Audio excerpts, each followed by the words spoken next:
Good morning, everyone, and thank you for joining us for today's Community Care Smart Assistive Technology Collaborative webinar. Before we begin, I would like to acknowledge the traditional owners of the land in which we are presenting today. We each pay our respects to all elders past, present, and emerging. My name is Georgie Gould, and I am the Community Care Smart Assistive Technology Collaborative Project Coordinator, and I will be moderating today's webinar, which will be focusing on digital identity and credentialing. Before we start today, allow me to go over a few housekeeping points. Our webinar today is live.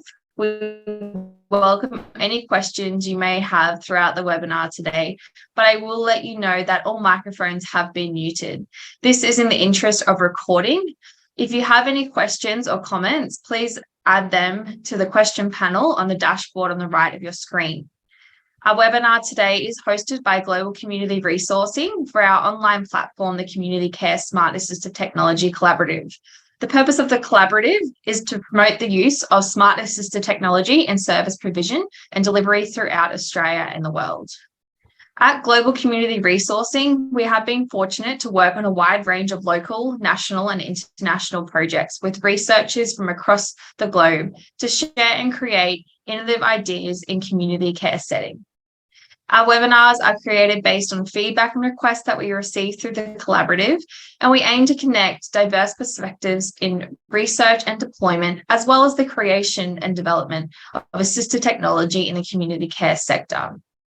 Our webinar focuses on topics ranging from cybersecurity and innovation in community care, and we are proud to have more than 50 free webinars available on our platform, which has gathered over 10,000 views on the YouTube channel.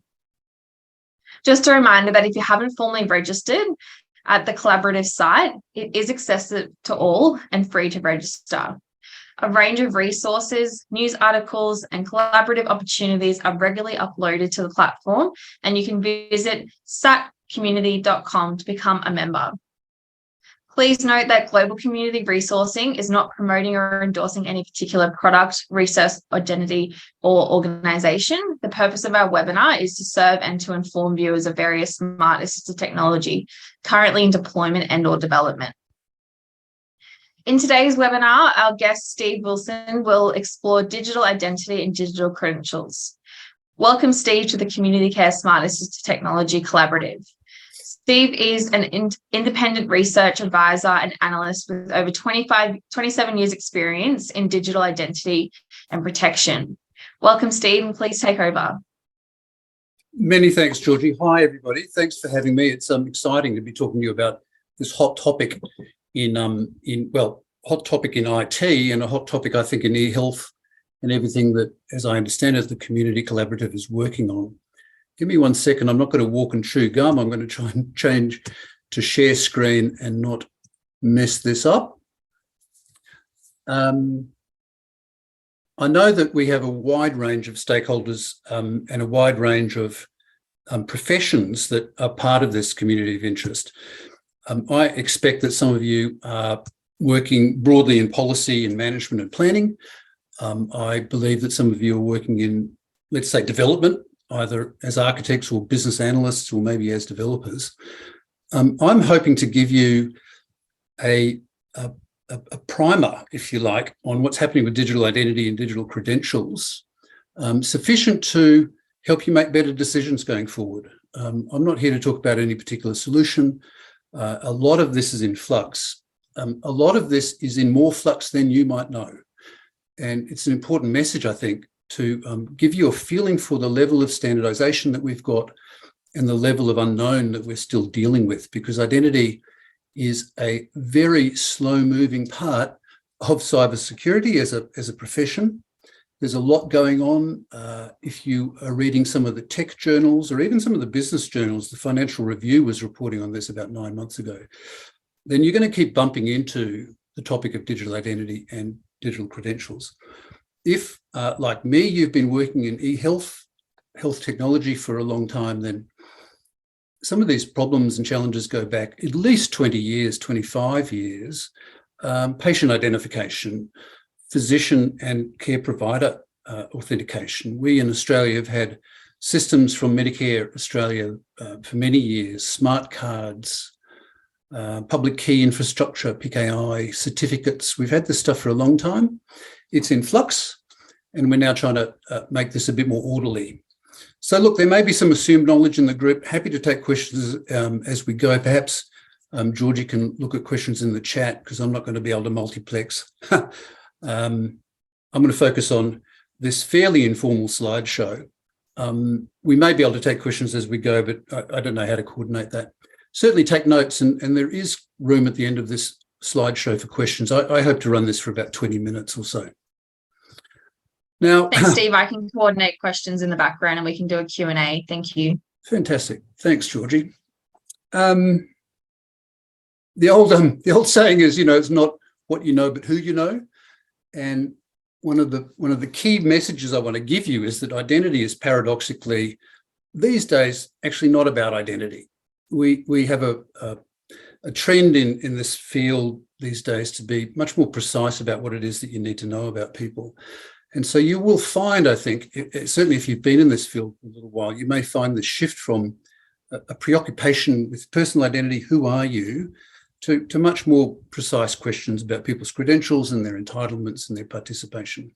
And this is good for privacy. I mean, I think this is almost second nature to anybody in healthcare. You don't really want to know a lot about your care providers, but you want to know that they're good care providers. You don't want to know their backstories and their personal information. And ditto for patients. Patients don't want to have to give up their entire life story to casual carers or to professional carers. This is all about being really precise about what you need to know about people. So it's a bit of a paradox that identity is moving away from identity. Now, I want to talk about why things are the way they are. What was the journey that we've gone on to get to this state of digital identity today? What do we need digital identity for? What is its purpose in an IT system? Let's get into the technology of identity and where it touches. I've mentioned this strong global trend from who to what. Who are you? Not so important anymore. What are you? Are you a licensed care provider? Are you a machine? Are you a machine, a hospital in the home equipment perhaps? Can two machines talking to each other in the interests of a health problem understand the nature of the machinery, understand its certification, understand its official status? So we're even talking about the credentials of machines. The idea is moving from identity to credentials, and maybe I'm going to try and use that word credentials as much as possible. And we'll talk about the things to watch. I know that people come from different perspectives and have different professional challenges in front of them.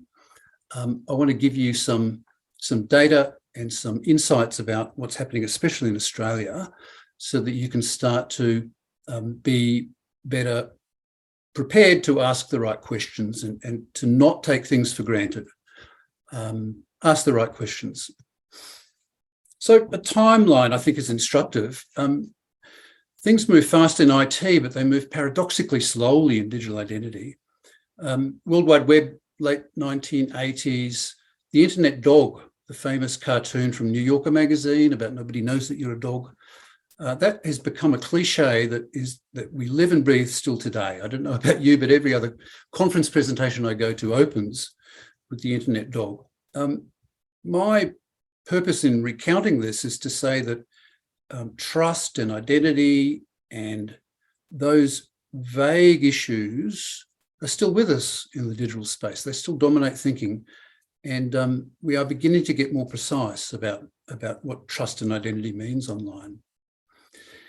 In the Australian e-health landscape, we had the gatekeeper public key infrastructure framework in the late 1990s that gave way to the Electronic Transactions Act, an interesting piece of worldwide pioneering legislation, governance, in Australia that set some precedents for the first time around what is an electronic signature and what sort of technologies are required. We said that we weren't going to talk about solutions, and one reason for that is that there is no standard in the Australian landscape, especially in healthcare. There is no standard for what sort of identity technology you should use. So a lot of people are still left to their own devices to make design decisions. Some of you will know the Health e-signature PKI, HESA, from Medicare Australia. They were actually issuing smart cards in the early 2000s to doctors. Now, identity shifted. Well, identity bumped along for about 15 years, but it shifted in a big way when a financial services inquiry from the federal government was handed down in 2014, the so-called Murray Report. And the Murray Report kicked off a big financial sector trust framework, and it kicked off a big federal government trust framework. And it's led to what we have today in terms of draft digital signature legislation, TDIF, the Trusted Digital Identity Framework and legislation. Now, this stuff today is the subject of further deliberations by a group called the Digital and Data Ministers. It's state and federal ministers energised by the new federal government, considering the role of government and considering how to sew together some pretty cool stuff that's been going on. We at Medicare and Centrelink, we've had a single sign-on to government for some time called MyGov. There's been a very recent, only published a week ago, major audit about MyGov. That's there. The government of New South Wales has a fairly famous Service New South Wales mobile app, and they are rolling out New South Wales ID.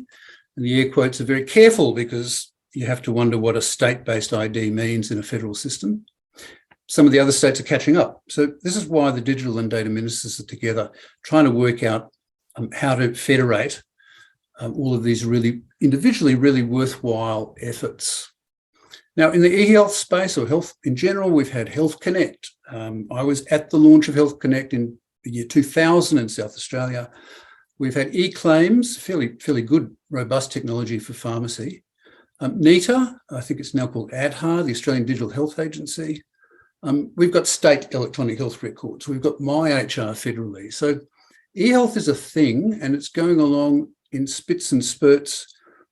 Sometimes it depends on identity, sometimes it doesn't. The point is that people are being left to their own devices, and e-health makes its way with or without digital identity. Very important in our sector, in the health sector, was the Shergold report in 2018. There had been some data breaches. There had been some problems with Medicare providers using the existing PKI. The Shergold report was an independent audit that recommended that a rethink of PKI, and it recommended a system called PRODA, the Provider Registration for Online Digital Access. So that's a username password system that a lot of GPs and a lot of pharmacies are now using in the federal Medicare PBS space. It's not a de facto standard of any sort, and it's fair to say that the sector, technologists and digital thinkers in the sector are still sitting back thinking, when are we going to get some sort of unified approach to healthcare credentialing? It's not going to come from the Trusted Digital Bill, Trusted Digital Identity Bill, that was drafted before the federal government changed. It's officially still in the parliamentary process, but my hot tip is that we're not going to see that legislation pass. It's going to be rethought. I want to leave you with another message, which is, please don't sit on your hands waiting for some sort of magical solution to come from the federal government, especially in the area of digital identity. There's still going to be some churn, and people need to be making some intelligent decisions for their own purposes. Okay, enough of the history lesson, and let's get into what is this thing for? What do we need identity for? Well, philosophically, we all have identity so that we don't all look the same. Now, I'm being a little bit a little bit funny and casual about that, but I'm also going to use the term disambiguation. It's a really important concept in identity and privacy, is to be able to tell the difference between two actors, two digital actors, in circumstances where you don't really know a lot about them and you don't want to know a lot about them. You know, the less you know about people, the better for privacy. And so how do you tell the difference between the records for two different patients? Or how do you tell the difference between test results for one patient taken today and taken in 6 months' time? So this issue of differentiation, disambiguation, indexing. I'm kicking around a few words there to suggest that identity is kind of slang, but the technical thing that we're trying to do, what are we actually trying to solve for, is how do you organise record systems so that you can tell the difference between the people that those records pertain to. Identity is therefore just shorthand. It's a word that means different things to different people.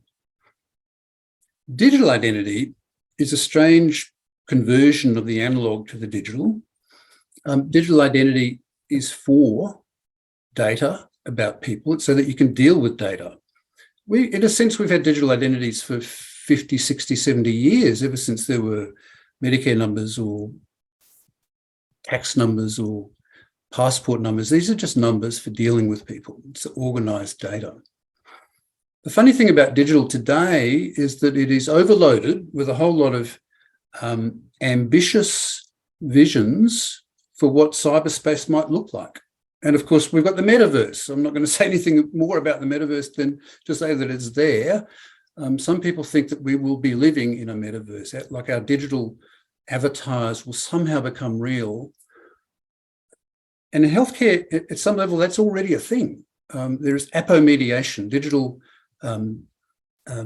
counselling mediated online, apomediation. How do you get counselling with the right levels of privacy between experts and patients? So in some sense, virtual reality is already there in healthcare. It's important. The term digital identity in some people's hands turned into that thing. Who am I going to be in virtual reality? Who am I going to be as an online patient? And that's great, but we're not there yet. And I really, again, maybe this is point number 3 to take home. Please do not think that digital identity means everything about you in cyberspace. Digital identity is usually a really cut and dried engineering term. It usually boils down to things like Medicare numbers, APRA provider numbers, PBS provider numbers. Digital identities are usually really precise indexes, and they should be easier to deal with on that basis. So there you go. Customer reference numbers, pointers, and so on. Now, digital identity is also an industry. There are conferences. The digital identity conferences are a thing. There is a digital identity professional association. You can go to big IT providers and buy digital identity products and services. So I want to orientate you to at least 5 different categories that digital identity manifests as products and services. And some of these things are very mature and very real. Customer Identity and Access Management, CIAM, that simply log on and password and maybe log on with second factor authentication. Almost all of you are probably doing that. I had to deal with it only 20 minutes ago to get onto this Zoom call. I had to go and reset my Zoom account password, which I'd forgotten about. So that's a thing. Passwords, numbers, names, services like Zoom, services like your own email or your company logon. And a lot of this stuff is now being managed in the cloud by the big providers. So CIAM.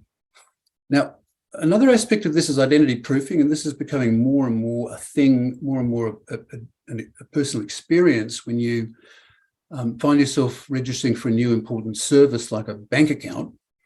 We're going through this quite uncomfortable process of perhaps taking a selfie and a picture of your passport or your driver's license and sending that to the cloud to be matched. And a signal goes off and says, this is Stephen Wilson. I've just proven it because of the photo. And then I get a new account. I recently did this myself for MyGov, the federal sign-on. I had to scan my Medicare card and my driver's license, etc. It's kind of weird, isn't it? It's kind of disquieting. We wonder about where that data about ours is going and who can access it and replay it. At the other end of the scheme, there's social logon, and a lot of people will be very familiar with using Facebook or Twitter or LinkedIn to press a button on a website and somehow automatically you're registered. What's going on there, I guess, intuitively is that you're going to a new website, maybe to register for a blog or sign up a loyalty program, and you feel cool that you can use your Facebook standing, your status with Facebook, that can be pumped through to this new blog site, and it fast tracks you joining that team or joining that community. It's very lightweight. There's not much going on there. There's no hard promises being made by Facebook to the loyalty program about whether you're a good customer or not. It's just your name. Digitized credentials, and this is where I think we need to, stop using the word identity and be really careful. But digitized credentials, digitized driver's licenses. A lot of states have these. I'm in New South Wales. The New South Wales digital driver's license is very solid, and it's now going through a number of technology update waves. The final thing I want to say, and this is getting a bit techy, this is probably the second most technical thing I'm going to say today, but transaction signing, the ability for your software to leave a digital signature on a digital object, like a prescription or an order, or a test result, or a home monitoring piece of equipment, hospital in the home, telemetering data back to a server about my blood glucose levels, for example, is going to be digitally signing those messages, those records, so that when they're collated at the other end, over time, they're bearing strong signatures, evidence. They're bearing evidence of when the record was created, how it was created, what machine created it, if a human was involved or not. So transaction signing is a technology primitive that is extremely important, and it gets not enough coverage in all of this discourse about identity. It's something to look out for. And if there are business analysts in particular on the call, please put transaction signing high up on your list of criteria that you're looking at when you're evaluating solutions. Now, I want to make vivid this idea that we're transitioning from who to what. So, the classic "who are you" is the good old passport, and that cliche of crossing a border and some border guard asks you to present your papers and tell me who you are. What much more pragmatic, much more common in real life is to not worry about who I am, but to express my different credentials, express my different scout badges. So can we be much more precise about whether or not I am a qualified Medicare provider? Am I a qualified board-registered physician of some sort? Am I a nurse? Am I a nurse practitioner? The precision with which we are working out what people are is getting more and more important and more accessible. So we've got too much identity sloshing around. Look at the Optus breach. It is insane, isn't it, that some of us, a lot of us, feel vulnerable now because some criminal somewhere knows our Medicare number. It ought not to be the case. It should not be the case that somebody can take my Medicare number behind my back, or my credit card number, or my passport, and use it online as if it was me. The technical problem there is that data is replayable without the consent or without the permission of the person who kind of owns the data. And we've got so much of this know your customer data floating around, and a lot of people refer to toxic waste that's piling up in enterprise databases. So technical idea number 4, I guess, today by my count, verifiable credentials. It is a technical, almost a reserved word. There are standards being written around this thing called a verifiable credential. So look out for that phrase and be aware of what it means. It is part of this transition to be precise about what you need to know about somebody. So a verifiable credential is almost exactly what it says on the box. It is about somebody's age or their license to practice or the fact that they are a medical student. Whatever it is, we're used to having paper and plastic credentials, and making these digitally verifiable is a huge amount of work at the moment. And what goes with that, like I said early on, it's not who you know, but what you know. What you really need to know about a credential is who issued it, what authority does it have, and what's its provenance, where does it come from? So this is now going to be the most technical part of the presentation, but please don't turn off. This is not going to be hard. I want to just go into a bit of detail about what's inside a verifiable credential. The most important thing, of course, is that there's just some fact. Let's say the fact is that I am a nurse, a registered nurse That's the fact. But don't take my word for it. You need to have an authoritative source for that credential. So the provenance of being a registered nurse will be a registration board, of course. So you need to know who's issued the credential. The second thing, and this is a bit subtle, but if you're working electronically and somebody is presenting, they're logging on saying that they're a nurse, well, how do you know that that credential is in the control of the person who is logging on? It's called proof of possession. How do you know, you're running a piece of software, how do you know that the person trying to gain access is in control of that credential? That is, it hasn't been stolen and used behind the person's back. So, in the real world, we're used to doing things like using a biometric to unlock your mobile phone, or typing in a PIN to unlock your mobile phone. That's an important ceremony.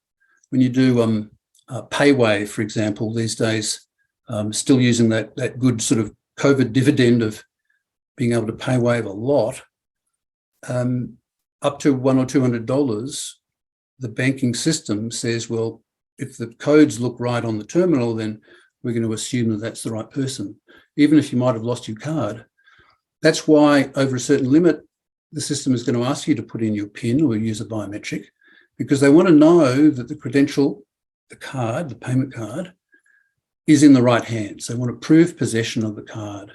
And this is a really important factor, a really important property of modern digital verifiable credentials.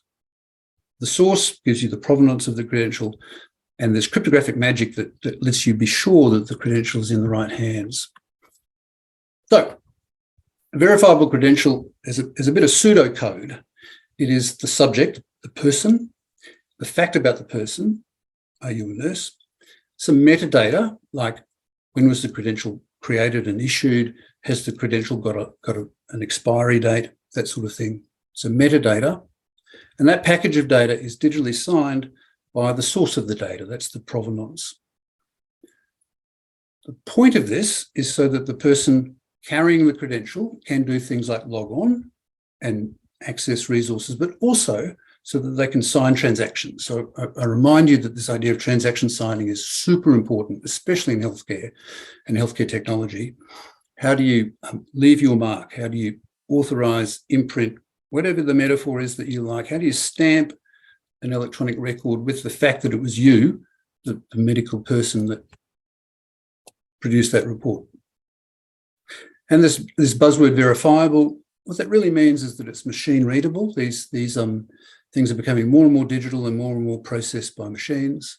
And how are they provable? How do you get an audit trail so that, especially at the high end of e-health, electronic health records, signing off discharge referrals from hospitals, how do you know that electronic file stuck away in the cloud somewhere is going to be verifiable by, for example, the GP the next day or by an insurance company the next year?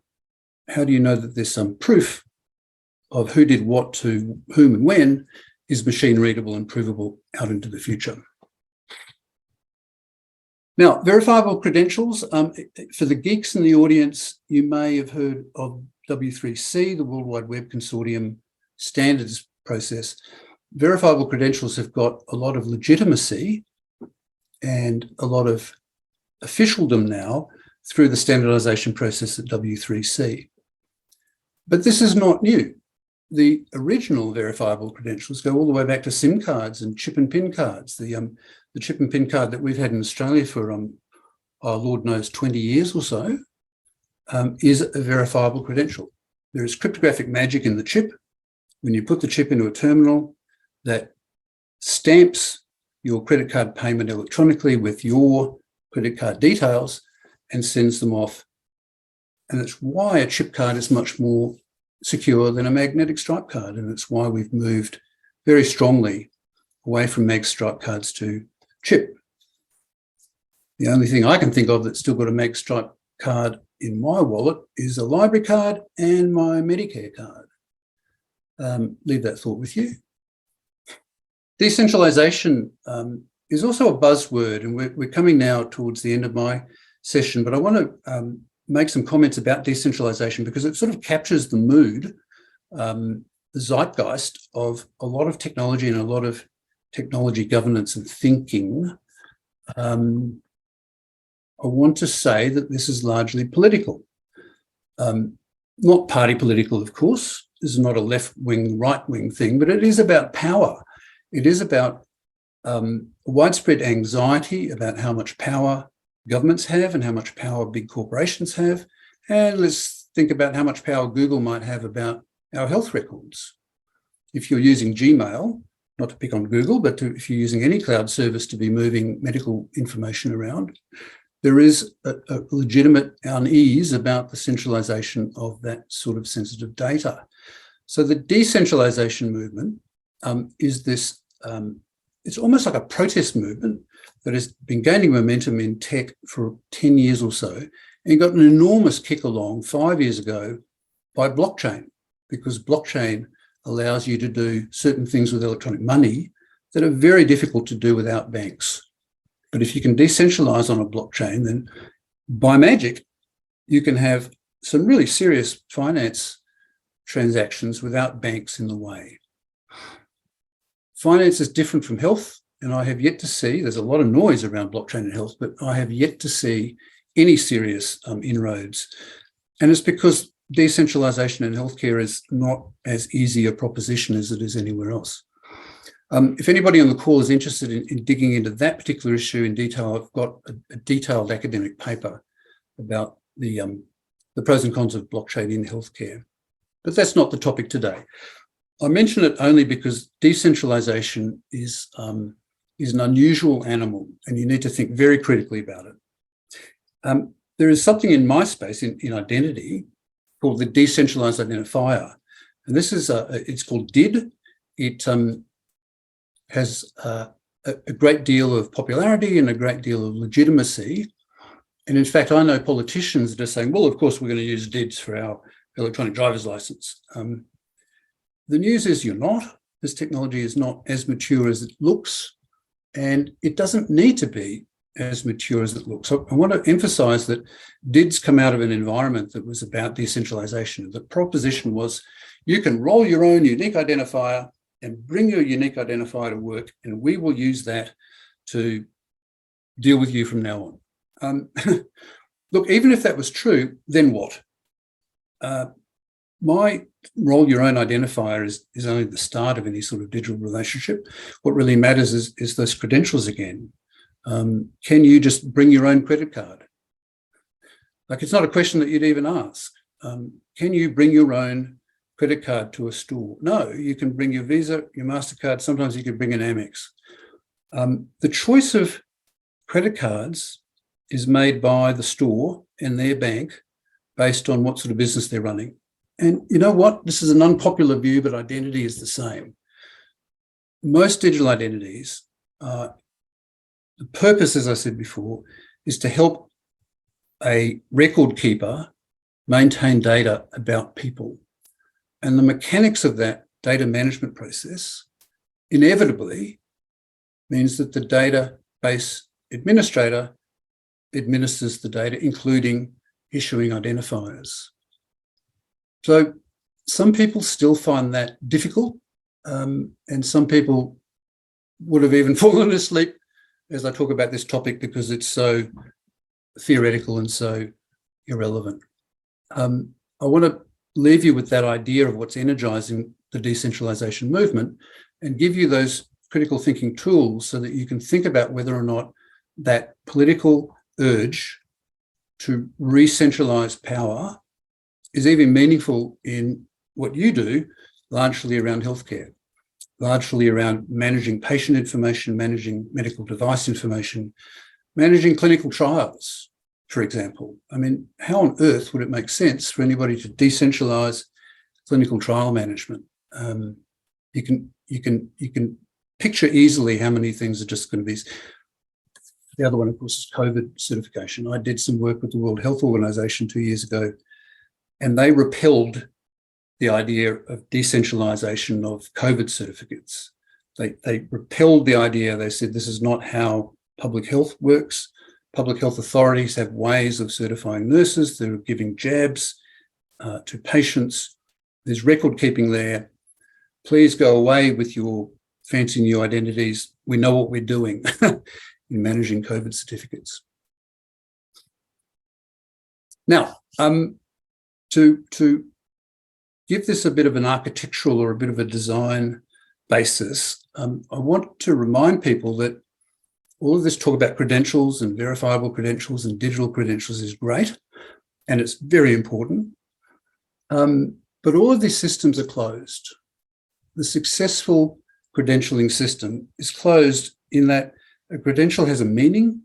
A credential is issued to me to tell a story about me. So I've got a credential that says I'm a registered nurse that tells a story about what I'm entitled to do, what school I went to, what training I did, what's my scope of practice. It's all sort of bundled up in my credential. It has a meaning, it has a story, and the meaning of that story is closed. A lot of people want to know about the legitimacy of a given registered nurse, but most of the world doesn't want to know because the nurse is working in a hospital or the nurse is working with a patient or in a care system. If the nurse goes to try and open a bank account with the nursing certificate, it's a different system. It's closed off. So again, critical thinking, it's a fact of life that we all have multiple credentials, and these things are never going to be fully federated and fully joined together. The world doesn't work like that. So take that message too and think about it. Think about whether or not this decentralisation movement is really going to find a place in healthcare. So some practical points to look out for as we close today. The state of play in Australia, there are some really good state government service apps, especially Service New South Wales. I'll declare that I've been an advisor to Service New South Wales, but I'm not taking any credit for the quality of this. The data team there is amazing. And they are now stretching, building on, capitalising on their digital success to come up with, they call it digital identity. And it's in New South Wales, it's gone through user pilots, it's gone through focus groups.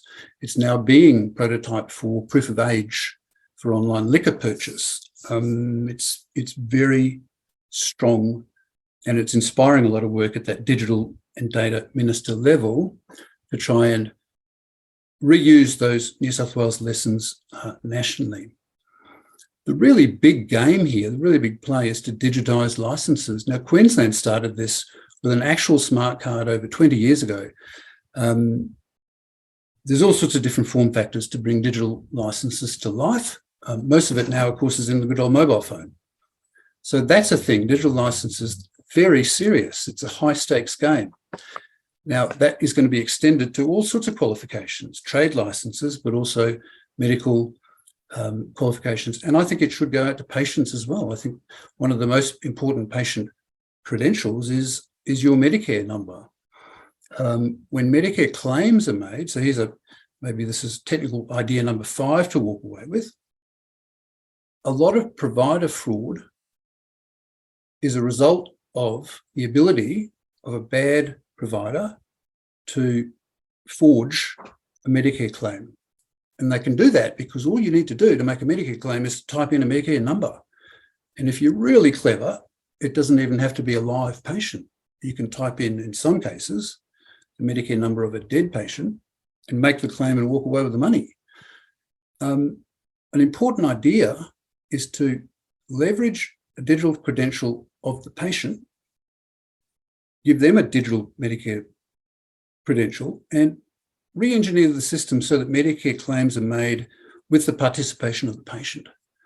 So in a sense, you've got the digital signature of the patient as well as the provider hitting Medicare and providing much better assurance that a live patient was involved with that episode of care. Now, that's an idea that you can broaden into all sorts of things, especially clinical trials, especially hospital in the home. A lot of governance of hospital in the home is going to require better and better proof that the patient was involved in whatever the hell's going on in the home. So that idea of being able to digitally capture details of the patient, just the right details, the patient's consent and their involvement in what's going on is going to become more and more important and more doable thanks to this verifiable credential technology. And that brings us to the best examples of all the things like the Apple Wallet and the Google Wallet. In our experience of payments, especially through COVID and PayWave, but even, I mean, if people travel, you've sometimes seen hotels that allow you to actually use your iPhone to open the door of the hotel room. I mean, it's amazing. And of course, tap and pay on public transport is working around the world. These are because the wallet technology of Google and Apple are doing such a fabulous job of digitizing and trapping payment details and sticking them in that phone and digitizing them.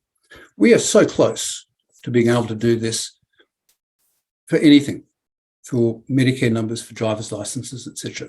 There's been some recent announcements between Federal Services Australia and the New South Wales government about cross-matching Medicare numbers and driver's licenses onto different people's wallets. That's a bit of a show because it's going to be based on QR codes and not verifiable credentials. But I don't want to quibble. We're heading the right way. And we are consumerizing, I think is a good word for this. We're consumerizing that contactless payment experience to be a contactless anything experience. I should absolutely be able to prove that I am a patient by tapping and going with my Medicare card and proving to a practice that I'm the right person. And so the practice can then prove to the government that the right person is at the point of care. Verifiable credentials as a service. I've said enough. I've got some links that we'll make available in the handouts. But everything that I've talked about is becoming more and more virtualized and more available as cloud services in mobile phones. There's a wonderful case study from the World Health Organization about smart vaccination certificates. As I said, they repelled the idea of decentralisation, and they made a very strong case that a smart vaccination certificate is not an identity. It's got nothing to do with identity. It's just about the plain fact of the matter that somebody has had their COVID shots. And they recommended PKI for a global network to bring these things together. In the medium term, technical specs, look out for something called DID document. It has not yet been signed off by W3C, but it may be featuring in some of these service apps that we're seeing. I think that we're going to see verifiable credential bureaus, so that if you want some of the technology that I've been talking about, you can go and get yourself a lot of open source software and you can roll your own code for a lot of these verifiable credentials. Or I think in the next 6 to 12 months, you're going to see these things rolling out on a bureau basis. Apple is already doing electronic IDs. I think I've got this coming up in a slide. Apple is doing electronic IDs for the European Union. Apple is also doing verifiable COVID credentials in the Apple Wallet. So that's an example of how this stuff is becoming available as a service. All right, key messages. The technology is not as standard as it looks. The World Health Organization said all of this new verifiable credential stuff is not as good as PKI, a 25-year-old technology that's more fit for purpose. I want to suggest that you peel back the politics, understand that decentralization is an angry, political, re-establish, take back power. I understand that in some contexts, it's super important, but it's difficult to reconcile the redistribution of power in banking versus healthcare. The technologies are great, but interoperability is not a given. I think one of the most misleading words in our space is interoperability. What does it actually mean? What are people promising? It's very, very difficult to make anything in healthcare in Queensland work with anything in New Zealand, not because of technology, but because of the words we use and because of the coding in the ICD, and the taxonomies have not been reconciled. So the heavy lifting that remains to be done in the health sector is not about technology. It's actually about taxonomies and meaning and coding. Thank you. I've got a bit carried away with some of those stories. I was amplifying, perhaps over amplifying some of my points. There's a fair bit of further reading there. I think some of that's about decentralisation. Kim Duffy is a wonderful commentator, and I've got some details on my website about the future of verifiable credentials. Thank you. Georgie, I wonder if we've got questions. We do, and thank you so much for your presentation. I thought I would just go through some of these questions that we've been inundated by through the collaborative. First question is, New South Wales seems to be doing such a great job. Why can't other states and territories meet this standard of service delivery? Next question, please. Look, there's a fair bit of rhetoric in that question, obviously. I'm not shy of the politics. I'm happy to sort of take that one by the horns. But the honest answer is I'm not exactly sure why. New South Wales is not politically or from the public service point of view stronger or weaker than any other state in this respect. I mean, Victoria was doing really, really good data analytics, for example, 15 years ago. They were digitally transforming patient information and the seniors card. They put the senior citizens card in the cloud 12 years ago in Victoria, so they were going really fast. Queensland 20 years ago had a smart card for the digital driver's license, but they couldn't figure out how to make it work online. So everybody's had a go at this. I mean, Tasmania was piloting a smart Medicare card in 2004, a chip-based smart Medicare card. It would have been world's best practice, and I don't know why that pilot didn't take off. I think people got frightened of the Australia card, and as soon as they saw a chip in a Medicare card, they sort of lost their marbles. So there's always 100 different factors. Probably the factor in New South Wales is an individual factor, and it's because they've got this guy called Victor Dominello, the Minister for Data. His actual title is the Digital Minister, plus he's the Minister for Senior Citizens and a couple of other things. But when you've got a government that appoints the Digital Minister, then that's sort of a lot of the problem solved. And Dominello, over I don't know how long he's been there, 7 or 8 years, but he's hired a very strong and built up a very strong set of departmental secretaries, deputy directors, really strong team, and they're rewarded like crazy. So yep, but these things are cyclical. New South Wales isn't going to keep its lead for forever. A space to watch, and we'll definitely share those resources on the collaborative site that you mentioned from New South Wales. Moving on to another question, Harry, who's a regional and remote provider. He said, thanks for the great presentation. A key issue that is coming into more prominence is the lack of industry recognition standards. He totally agrees with you that we need a unified approach to digital credentialing standards. Where do we start to achieve this? I've got a biased view or a model that's personally strong in my mind because I've thought about it for so long. We've got some big pieces in place in Australia. We've got APRA, Practitioner Registration Board, which of course copped a bit of adverse publicity just 2 days ago. But setting that aside, APRA is a very natural place for aggregating official information about providers. And it would be technically very straightforward to take all of the APRA information about providers and to turn it into verifiable credentials. And what that would look like is that if you had any APRA standing at all, and there's a taxonomy for all of that, of course, APRA has a register of roles and qualifications and all of those exquisite, precise, machine-readable names. It would be straightforward to digitize that and to stick it in a wallet and to make that available to tap and go. And what that would enable is if you were signing a referral or an order or a result in your capacity as a board registered whatever, because of your APRA standing, then that would be digitally cemented into your digital work, and off it would go. It would be really straightforward. When I say really straightforward, I mean, let's be practical. If there was a bit of money, APRA could digitise all of its things into mobile phones, I reckon, in 2 years' time. And you could then start enabling any medical workflow software to start using those credentials and making things quicker and paperless. So I would start there.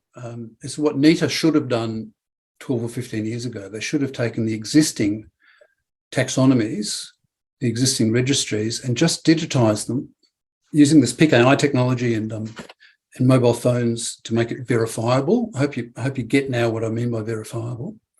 And then that becomes a building block. But, I also, one of the things I'm always careful with is that this sort of presentation, I never want to say to anybody, you could go off to your favourite provider, go off to Sonic and buy a digital signatures thing tomorrow, or go to Adobe Forms and get prescriptions. It's not like that. I've got the funny job of working down in the plumbing. I deal with the cryptography and the credential management that can help some of those really big things happen. I just know how close we are to making those things happen. And the reason why I'm talking in this way is that I think organisations like the Community Care Collaborative can start to speak on behalf of practitioners and maybe start to lobby or pressure or ask for this sort of transformation to occur, because it's not that hard if you ask the right questions. Thanks, Stephen. Going on from that, Michael has asked, can you give a little bit more detail between the difference of technologies such as blockchain versus practical decentralization in the sector? So, for example, aged care sector-wide, verified and manual training results in a wallet that can be used across the sector. I'm going to give a sort of an architectural answer, because I don't know of any solution. What I would do if I was designing that sort of system is that I would use the existing wallet technologies. And in particular, in the health space, you will see in the next few months more and more stuff coming from Services Australia, where Medicare, to start with, Medicare credentials will be available in the MyGov app. And it should be the case, if we got together and asked for it, it should be the case that any healthcare provider credential that's in the APRA database could also be put into a wallet. And that would then give you that digitised building block that then gives you some official digital standing that could then be plumbed into an aged care solution. I hope that my talk about decentralisation has helped really underpin what I'm about to say. Blockchain is for some very strange applications where a whole bunch of people are doing some very important, tough things, like moving shed loads of money between themselves, but they're doing that without any supervision and without any bank. Now, that is a really weird problem. And it's an important problem. I'm not trivialising it. There's people in the developing world that lose a lot of money through wire transfers, but now they're being paid by Bitcoin without any losses. So there is an important role for decentralised currency. Now, what part of that story is remotely like healthcare? Not a single part of the blockchain world, the Bitcoin world, not a single part of that is like healthcare. Because you can't get rid of hospitals, you can't get rid of APRA, you can't get rid of medical board registration like you can get rid of banks. In theory, you can get rid of banks with blockchain. Nobody would want to get rid of medical registration, hospital administration, APRA. I mean, they all need to be streamlined, don't get me wrong, they're all too fat, but you cannot get rid of medical board registration. No patient would stand for seeing doctors in a blockchain world where a blockchain doctor would say, I'm not going to tell you what my qualifications are, mind your own business. It's all on the blockchain. It's all anonymous. Remember that blockchain is not just pseudo-anonymous, but it is unregistered. There is no supervision in blockchain. So that's the funny thing about it. I can prove to you that I've got 5 Bitcoin. I wish I did, I don't. But I could prove to you that I've got 5 Bitcoin without a bank, because that's what the blockchain does. But if I'm a patient seeing a doctor, I want to know for sure that they're a board-registered medical practitioner. That's not what the blockchain does. The blockchain does some very special things without any administration. So when you have a world, an ecosystem that must be administered, then I say to you that there's very, very little that the blockchain can actually do. It just winds up being a very expensive tamper-proof database with no database tables. Like it has no columns and rows. It's not a very good database. And it comes from a different world. I really hope that I'm being fair. I'm not dismissing it for cryptocurrency. I think it's unique. But the idea that you would take blockchain and use it in healthcare is premised on a guess that healthcare is like the world of cryptocurrency, and it's not. Thanks, Stephen. We've got time for one more question.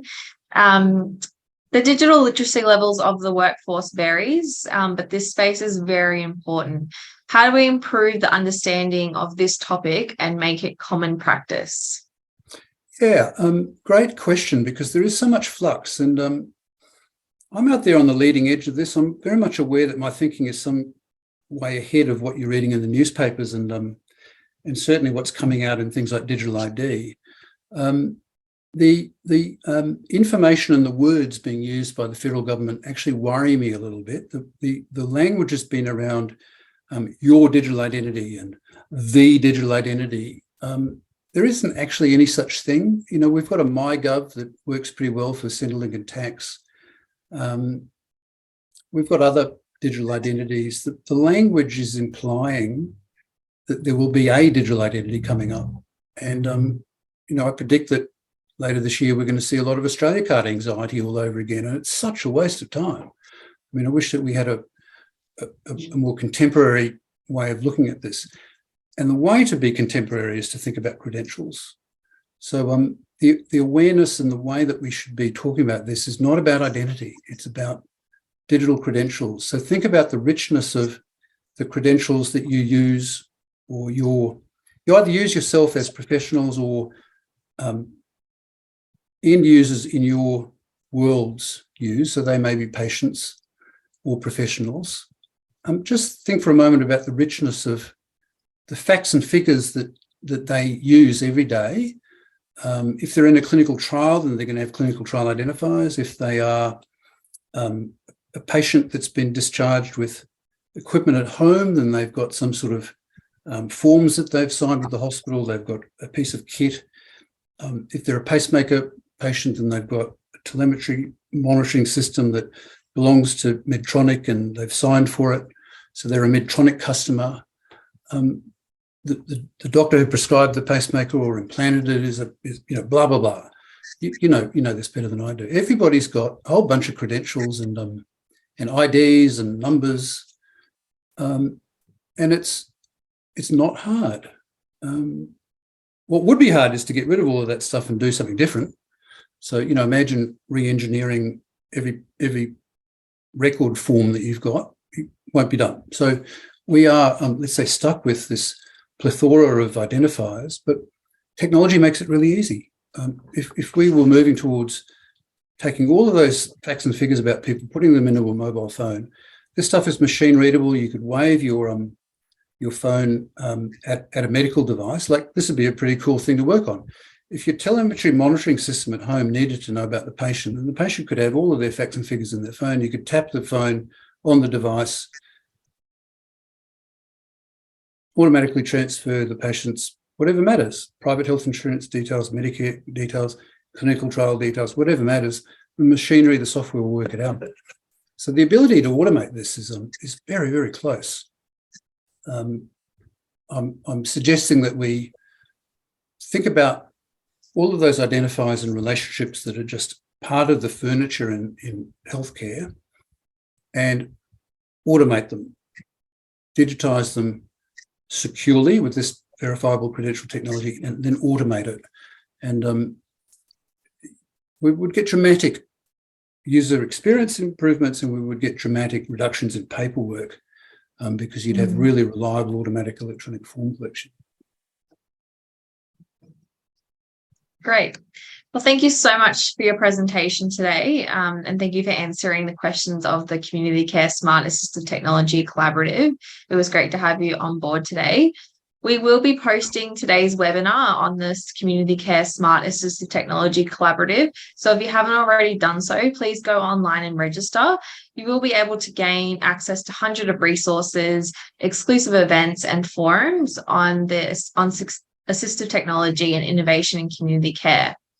If you have any further questions or inquiries, please email us at sat@communityresourcing.com.au. Once again, I would like to thank the members of the collaborative research team and today our guest speaker today, Stephen. Thank you everyone for your attendance in today's session.